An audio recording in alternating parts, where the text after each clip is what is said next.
appreciate you dropping by. You spent? Yeah, thanks, Jeff. Perfect.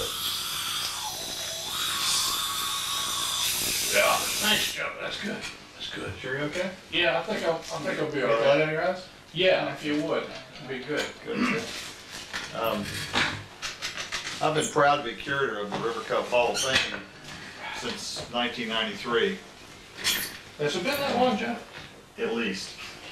And it's nice of you to drop by and visit us and check out the exhibits. And you did come at an appropriate time because one Thursday a month from 5:15 to 5:30 we are open for visits in case you want to drop by. Is there any particular exhibits that the folks particularly like, Jeff? Would you like to see the new ones or the old ones? Well, let's see any of them. Okay. Why don't we show the folks around a little bit? I think that's a good I idea. think they'd enjoy that. Okay. All right. Jeff, I understand that one of the more popular rooms here at the River Cup Hall of Fame Museum is the Ear Mormon room.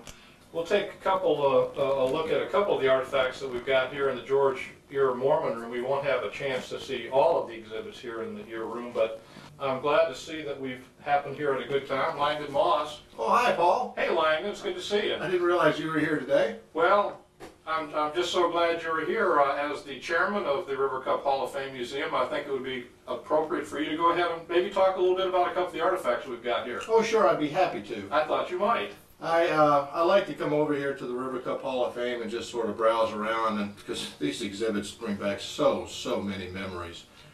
This ball, for instance, and I'm going to break the rules here because you're not supposed to handle any of the items that are exhibited here. This ball is infamous in River Cup lore.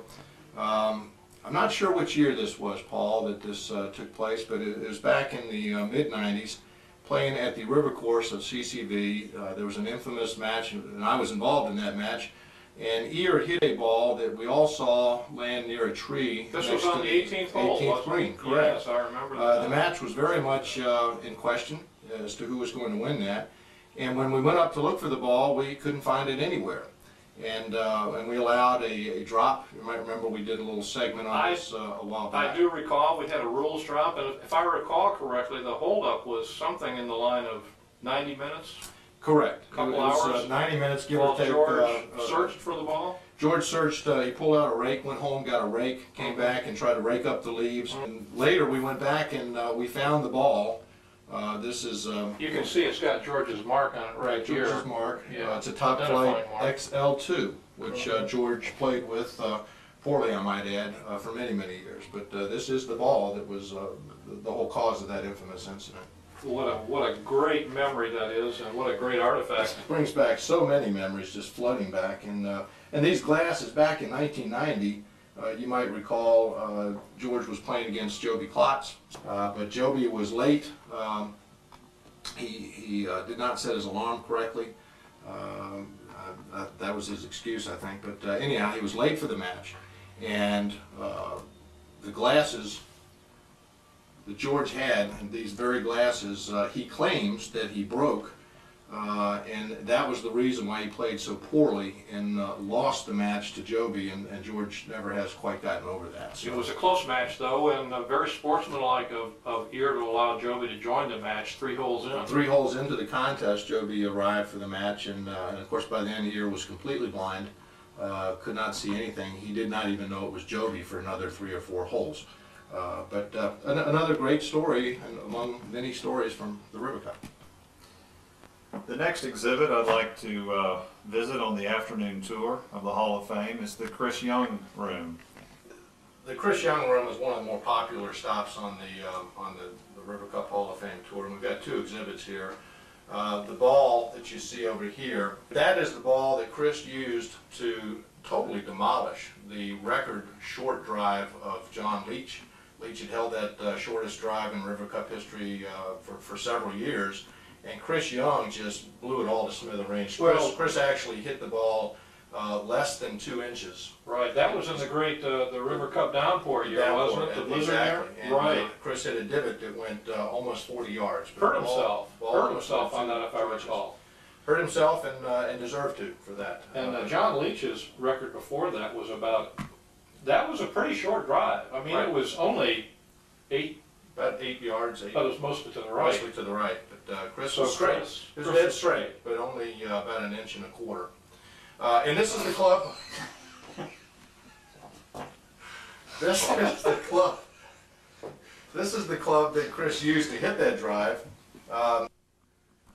We apparently had a small leak of nitrous oxide there, Jeff. Does that occur often here in the office? Or? No more often than once a day. Okay. Well, that is another nice benefit I would mention of Hall of Fame membership is the free access to the laughing gas. And Only life members and board members. No. yeah, but it's a nice way to relax after a tough day.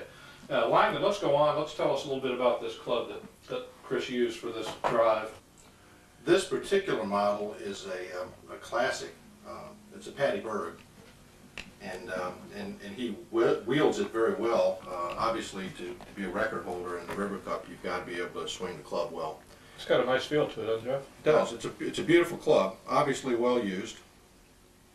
Not hitting in the face very often. No, but When you hit the ball 1.25 inches, you're not going to hit the face very often. contact's not too good for those. Yeah, but that's a nice looking club. Nice looking club. Well, and with the nicks in it, we don't need to use gloves to handle this exhibit.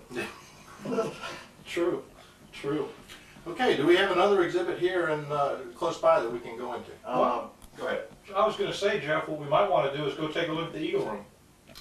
Over here is the reason this is called the Eagle Room. This is the... And I'm particularly proud of this room, as a matter of fact. and you should be. This is the ball that Paul used to score an eagle on the 18th hole at Willow Oaks. Mm-hmm. And this is the shaft of the club that Paul used to score that eagle. And you can see that Paul has since then hit some not so good shots with this, and the head is now gone. I'm not sure what happened, Lyman. I just I noticed one afternoon.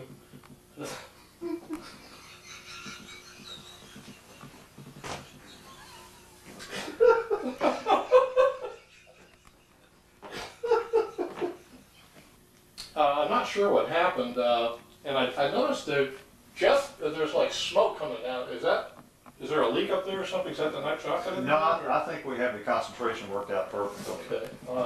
Well, as I was going to say, I'm not sure what happened. I did notice one afternoon I was playing, and the head was gone, and from that point on, The concentration is exactly right, apparently.